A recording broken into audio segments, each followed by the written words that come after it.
Okay, great. Thanks for coming to the talk. Today we're talking about data. We have lots of it. We have too much of it.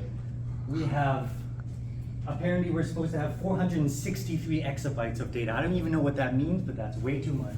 And we got to figure out what to do with it. Everything generates data. IoT devices, your phones, the apps, things that aren't running in the background, things that are running in the foreground, everything around us. And it's up to us as developers, as product managers, as leaders to decide what happens with that data. How do we distill that into useful insights that we can use to figure out what's happening with our product? Is it doing well? Is it doing badly? How are people interacting with it? When are they interacting with it? And how do we improve it? All right, so why do you want data? A couple of reasons. You want to analyze past performance. This is one of the most famous pieces of data, Excel, right? Everyone loves an Excel spreadsheet. Everyone wants to know how are the sales last week? How many people used the device last week? How many people visited the website? So looking at these reports gives you an accurate understanding of how people interacted with the product and why they did. You also want to understand the current performance. If, let's say, you're running the BBC website, and the BBC website suddenly has a spike of traffic, what happened? Maybe the Queen died. When the Queen died, the BBC traffic scaled up a bunch of lambdas in order to try and make sure that they could serve demand as fast as possible.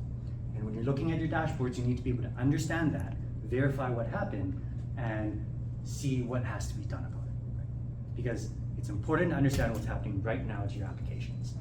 You also have to know what to do with that data. You can experiment on new features. If you have something that you want to push out, but you're not sure if it works for everyone, you can push it out to a small select piece of the population. You can do A/B testing. You can do a lot of different things where you're experimenting with different features and products that you're putting out, and you're seeing what comes back. Are the applications crashing, or are people using it more? And if people are using it more, then it's time to continue pushing that out. And you can make informed business decisions. Not much for us as developers, but for leadership. Because when we're developers, when we're individual contributors, we get to see the small piece. We get to see how the data makes it from one side to the other side. But the leaders want to know, do I need to push out this product? Is this a positive experience? Do the users like it? And that's the data that's important. And of course you want to have machine learning too, but we'll get back to that. Okay, so today we're going to be going through a couple different pieces, data engineering fundamentals, starter tools if you want to go to a data pipeline, and then we're going to get into the meaty parts of how you actually understand that a product has to have specific pieces of data, what data is valuable, and how can you get there. And then we're going to talk about organizational maturity. Once you've got all this infrastructure up and running, what do you do next with it? So first of all, the fundamentals. Where does it come from? Where does it go? And I've got Cotton Eye Joe stuck in the middle here. Everything starts from one place, the source, and then it leads to the sink. You want to retrieve that data from the user's machine, a website, a server, something else, and you want to put it somewhere where you can analyze it. That's where it has value. There's no value on it if it's on the user's device, because you can't get at it. So the pipeline is designed to bring that data efficiently to one place where you can analyze and record and understand it. So what kind of data? There's user behavior, right? Like signups and interactions, touches, navigation, stuff like that. You also have operational metrics, the developer side of things. How's our CPU doing? How many devices are connected? How many servers are currently running? How many went out in the last hour? Right? So understanding those specific things helps you understand what data you're putting. So okay, let's imagine you're a NASA engineer and you're launching a rocket. If you want to launch a rocket, you want to know exactly how fast it's going. You want to know at what trajectory. You want to know which boosters are running at which power, how much fuel there is left, whatever. But you don't want this in an Excel spreadsheet a week from now. You want this right now, as it's happening, right? And so this specific type of data is called streaming. Just like a stream doesn't stop, it winds, the water continually moves, This is called a streaming data pipeline, right? When you have data that is continuous, it is instant, and you're getting it to your dashboard or your other source or your other sink as fast as possible. Right? You're reducing that latency between when the data occurs and when you receive it. And that means you can make real-time decisions. You have this continuous pipeline that is always spitting out data, and as fast as you can get it processed, you can action on it. Sometimes that means automatic. Maybe Kubernetes can spin up a new instance, or maybe the business goes, okay, something is happening with the servers, shut it down into read-only mode, something else, right? Again, actions. Data helps you take actions. Another option is analytical data over time. If you're looking at your YouTube count, I don't care how many people are watching my video right now. What I want to know is how many people watched it over the last week. Where did they find it from? Did they go from Facebook or Instagram or TikTok or something else? Is it up or is it down? How many people are subscribing because of the videos? How many people find value in it? How long are they watching it for? And this isn't something you can get streaming instantly. You have to compile it over time. So this is called batch processing. So you take that data and you run it through a bunch of jobs slowly in a large amount, and at the end of the day, you get something that looks like a time series report, a graph, something that allows you to see value over time. How that changes, specifically how value over time changes. That's what's important for your leaders. So when we're talking about data pipeline architecture, this can apply to streaming and batch processing. You start with your data sources, ingestion technologies that we'll talk about later, or straight from a device, a web server, something like that. You put it into a SQL job. That SQL job ingests the data as raw as possible, as few changes as possible. We'll talk about why there. Next job is going to clean it, filter it, kind of understand it, translate that data to something understandable, and then after that, do you do the aggregates, the averages, the statistical analysis. Right? This is the usual standard way of taking your data, architecting it, and then passing it through a bunch of repeatable jobs.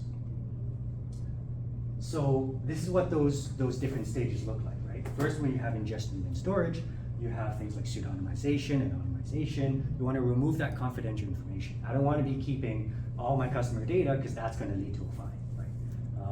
Replayability. People make mistakes in your SQL, you're going to have a problem, and then you're going to be like, I lost the data.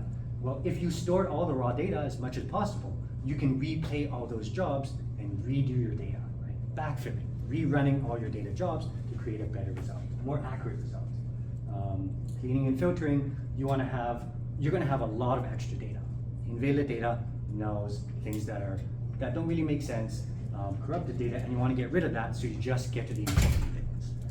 You want to just get to the part that is valuable, stuff that you can analyze. And finally, you do a bunch of things like alerting at the end, averaging. You understand how this data, again, is changing over time, where it's at, and what's the performance compared to the value of the company. So a lot of different options there. All right, so specifically the tools, and we'll speed through this. A couple of the options that you can use for streaming data pipelines. Amazon Kinesis is a really great tool for feeding streaming data through a large volume. Kafka and Flink, open source alternatives, very powerful, very popular for message brokers and moving data through different pieces. When you have your data sync, you can look at something like Amazon S3 or some other sort of data source that lets you hold data for a long time for a low price, and then you want to visualize it because it's great that you have it in a database, but you want your leaders to see it. You want your product managers and your managers to see it, and they don't want to look at a SQL database. They want to look at a graph, a table, something that tells them what's the value of this data and how do I understand it. Right? Power BI, Microsoft's tool, Grafana, open source, things like that. Then we have batch processing. You have a lot more options here. Generally, batch processing is used in a lot of different cases where you're analyzing all this analytical data. You approach it with something like Airflow, which is a scheduler or a prefect. This tells you when the job should run, and it runs it for you, and it completes the whole flow. So it tells you this job should run, if that succeeds, then this, if not, do something else. And then you have Fivetran, Dagster, DBT, a lot of different compute options for processing in between to actually process that data. For your data sync, you're gonna have something like Tableau, Excel. Please don't use Excel too much. Eventually, you're gonna migrate off it. Real-time data dashboards that will update, look at a database and go, okay, I'm gonna visualize this for you instantly, right? And that's gonna refresh over time to collect your your batch information and visualize it for the customer. Data warehouses, the best option usually as a developer, but not always for optimization or for cost. BigQuery, Databricks, Snowflake, Redshift, these are the popular data warehouses that will provide everything. Compute, storage, some optimization, scheduling, all these different pieces all in one product. That does mean a bit of a vendor lock-in, so that's something to be careful of. But in general, it's a very convenient solution, of course. Remember cost, always cost. And then something else I wanted to quickly talk about is Mixpanel. Mixpanel is one option that's out there. It's cool because it thinks about data in terms of how's your sales funnel, how is our conversion, and how do we make sure that more people are using our product when we're signing on. This is a very specific sort of front-end web dev sign-up flow, and Mixpanel optimizes its products for that. So I think as the data field matures, we're going to see more tools specific to these fields, more tools that understand the value of back-end data, or front-end data, or device data, or whatever context it is, and helps make your product easier to build because of that. Okay, so now we're talking about the why. This is the interesting part. Once it loads. Okay, so let's say you know your data tools, you know what pipeline you want to build, but the problem is you haven't really thought about why you want the data. Right? We talked about business value, but that's a very generic statement. So first of all, the question that you want to ask is, who wants this data? Does your manager want it, or does your VP want it? Why does your VP want it? What are they looking for? What do they want to measure? Because sometimes they'll just say, I want this specific piece of data, and you don't really understand why.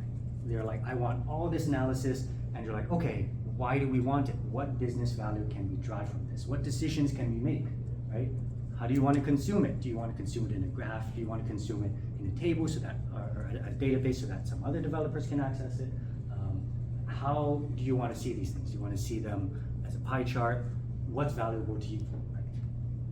What decisions do you want to make with it? A lot of the time, data is used to make decisions. That decision is carry on with something, improve it, or deprecate it, right? So if you're thinking about these things, then the question is, does the data measure the thing you want to measure? It might not. Sometimes the data measures things that are irrelevant, things that might not be an accurate measure of your business value, of your product, of your feature, right? You may not have thought about all the pieces of your feature. If someone says just get the data from this specific call, maybe there's 4 or 5 other different calls that they didn't think about. Maybe there's a lot of different use cases, right? So understanding what you actually want data on is really key to this, because before you build it, you can do this. After you've built it, you've probably, if you haven't asked this question, you've probably built data on the wrong thing. Right? What's the point of having data, paying for it, analyzing it, going through all that work, and then it doesn't mean anything? Or even worse, it leads to the wrong decision because now people have interpreted it incorrectly. So be very clear about why you want your data and how to get it. So when you look at expected output, right? Something that you can do is you can say, hey, can you please draw up a graph for me? Can you please draw up a table for me? What do you want the output to look like? Because what they want is probably very different from what you think they want. So once you understand these statistics and the numbers and how they want to slice the data by location, by customer, blah, blah, blah, all these different pieces that are valuable to them, you have to understand. And that helps you design your data pipeline to be confidential when possible, lean when possible, cost effective, but also effective, right? Business effective. At the end of the day, everything comes down to this. What business value does this data provide? If it doesn't provide any data, stop using it, stop consuming it, stop paying for it. And is this the best way to provide it? So over time, you're gonna start learning to ask these questions. You're gonna start learning that this is how this business measures success with this product.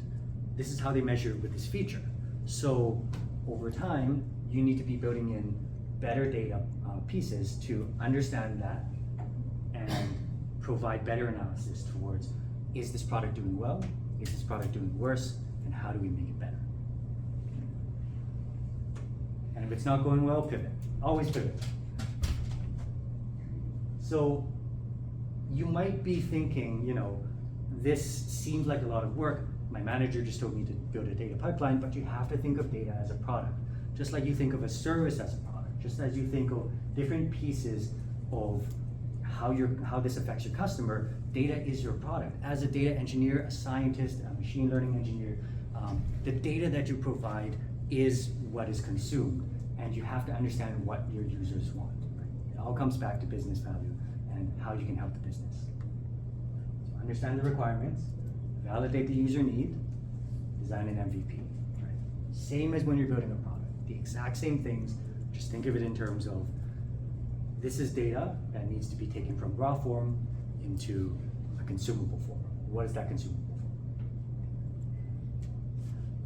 And at the end of the day, you want to present your data as clearly as possible. You want to make sure you're using graphs and charts and visuals whenever possible. You want to show people colors and visualizations that lets them see over the past week, how has performance been? Over the past year, has performance gone up or down? Percentages and comparisons, different ways in order to figure out, how do I look at this data? How do I understand the product at a higher fee? Compare for context, I already mentioned that. And P50, P90, P99, when you're looking at your data, you want to understand if there's 1% of people affected by this, or if there's 50% of people affected by this. Let's say there's a feature and it's gotten a lot of usage, but if it's only being used by one person for 12 hours a day, then it's not a lot of value. But if it's being used 3 times a day by 50% of your users, there's a lot of value in that, right? So understand what percentage of your population is using it and how that derives into business value.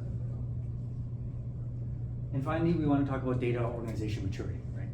Let's assume that you've drawn the owl, you've built the pipeline, you've got your infrastructure, you've got buy-in. What happens next? First, you want to follow these people. These are very smart people. Zach Wilson and Benjamin, they know a lot of things about data. They're expert data engineers, so if you want more knowledge on data, follow them. And then you want to start thinking about data integrity. So yeah, you have your data, but is it correct? Does it comply with the right things? GDPR, DSAR, COPPA, DMA, all these things that I know seem boring, but they're really, really important. The EU enacted these things so that we could be safe with our data, so that companies have to follow specific guidelines on how to treat our personal data, right? So you have to abide by these. If you're storing customer and child data without consent and you're not deleting it properly, that can lead to huge fines and huge detriments to your company. Anonymization, retention, deletion, you want to make sure that you're only storing the data that's valuable. If there's data from 2 years ago that's not valuable and it could be more cost, more risk to your company, then you need to make a case for getting rid of that. Quality verification. No one likes unit tests, but there are unit tests out there for data. Use them, I'll move on. Documentation, no one likes documentation, I'll move on. Monitoring and alerting. I know no one likes being woken up at 2 a.m. in the middle of the night, but if something is really wrong, then you want to know. So once you get to that data pipeline infrastructure stage, then you want to set up, how much data am I consuming? Did my data suddenly drop to 0? Did my data expand by 200%? And now I'm going to be charged, $100,000 extra on my next monthly bill, right? So understanding how your data is performing, how your data pipeline works, and how it's changing over time, you have to add in monitoring. At the end of that, you tried. You did your best. It really is a best effort scenario. There's a lot of different complex pieces to data, and it's difficult to get to a mature organization that has secure, verified, safe, complete data. But that's the goal, right? You continually build on these pieces and you continually improve so that the organization can trust its data. So when you start off, let's say maybe you're a software developer and you've been told to build that data pipeline, over time, that company, as it gets buy-in with this data, should evolve to have data engineers that manage the data pipeline, data scientists that analyze that, use P99, use different statistical analyses, data ops to manage that pipeline to make sure that infrastructure is always running, and ML ops to understand, with our machine learning infrastructure that pulls from this data, is it running well? And of course that means machine learning is going to come, deep learning is going to come, because once you have this data, you want to act on it. And you can act on it in a month when your boss sees that data, or you can act on it right now if you have machine learning tools that can responsibly adapt to the data that's happening. If you're streaming data and you know users are looking at something, how do you change the experience so that it becomes more valuable instantly when you have that feedback? So you start building out to this whole responsive organization that augments the product, right? So at the end of the day, data-driven organizations are going to have more capability for experimentation, more ability to do long-range performance analysis. How is our product, how is our company performing over time? Is it getting better? And deep learning for understanding and prediction, out of all the data that we have, what does this actually mean? And are there insights we can derive from that people can't? Thank you.